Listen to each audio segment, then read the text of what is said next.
What's up sa inyo mga kaidolo? This video nga pala, ito na yung pinagkakahintayin yung mukbang sa Island Cafe mga kaidolo.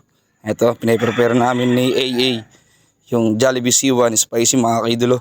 At andyan na rin ang mga special siomai, milk tea, at kung ano pa mga kaidolo, solid yan. At may dala din kaming kanin. Talagang mukbang sa Island Cafe talaga to mga kaidolo. Ayan o, prepare na tayo. Ayan yung gravy. At yung kanin, sasalin natin yung mga kaidolo. Solid talaga dito. At mayroon din yung price mga kaidolo, hindi pa dinadala. Talagang mukbang to the max mga kaidolo.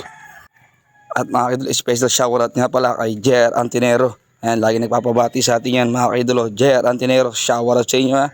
At ito na nga mga kaidolo, dumating na ang overload price mga kaidolo na napaka-solid din ng lasa.